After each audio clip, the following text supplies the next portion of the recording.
Voilà.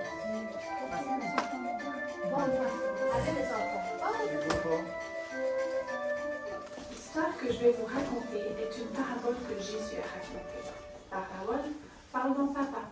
Jésus voulait nous montrer que Dieu est un papa qui nous aime. Il y avait un homme qui avait 2 fils. Cet homme avait une grande propriété, des champs, des ouvriers à son service, sûrement qu'il avait aussi un jardinier. Il était riche et il vivait avec ses fils. Un jour, le plus jeune de ses fils lui dit « Père, donne-moi la part de l'héritage qui doit me revenir. » L'héritage, on le reçoit en principe à la mort de notre père. C'est un peu comme s'il avait tué son papa. Lui, il voulait cet argent tout de suite pour pouvoir parcourir le monde. Alors le père partagea l'héritage entre ses 2 fils. Le fils était tout content.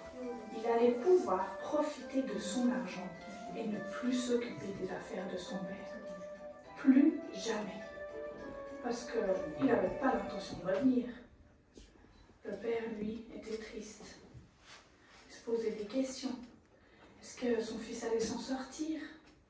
Comment allait-il se débrouiller tout seul? Est-ce qu'il serait heureux? Il était très inquiet de le voir partir. Ça y est, c'est la belle vie. Plus personne qui me donne des ordres. Je fais ce que je veux, quand je veux. Et il pouvait dépenser son argent comme il voulait, sans compter. Il allait boire des verres dans des bars. Il rencontrait plein de gens, même des gens pas très recommandables. Il faisait la fête. Puis il avait plein d'amis à ce moment-là. Ses amis, ils aimaient profiter de son argent. Mais un jour, ses poches étaient vides. Plus un sou. Même pas pour s'acheter à manger. Ses amis ne se sont plus intéressés à lui. Il était seul. Il a fallu qu'il trouve une solution pour pouvoir se nourrir. Mais il a été obligé d'aller garder les cochons. Ça devait être un travail vraiment pénible. Ça sentait mauvais. Il était toujours dans la saleté, dans la boue. Mais il n'avait pas le choix. Il fallait qu'il puisse manger.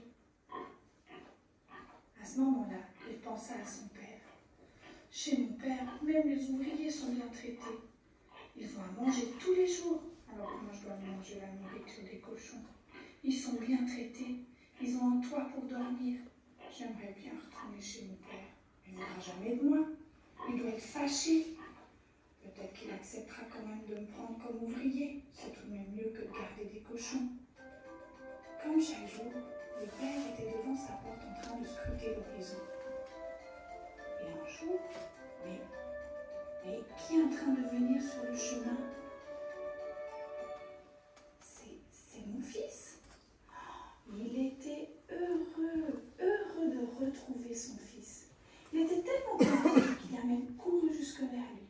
Il l'a serré dans ses bras. Pourtant, il ne veut pas sentir très bon. Il a dit à ses serviteurs, apportez-lui les plus beaux habits, de belles chaussures, mettez-lui un anneau d'or au doigt, préparez une belle fête, faisons un joyeux repas. Mon fils était perdu et je l'ai retrouvé. Le fils aîné était au champ quand il a entendu toute cette musique et cette agitation. Mais pour qui est cette fête? Pour ton frère, il est revenu. Alors, quand le fils aîné a appris que son frère avait été accueilli comme ça, il s'est fâché. Il a même refusé d'entrer dans la maison. Moi, je suis toujours restée près de toi.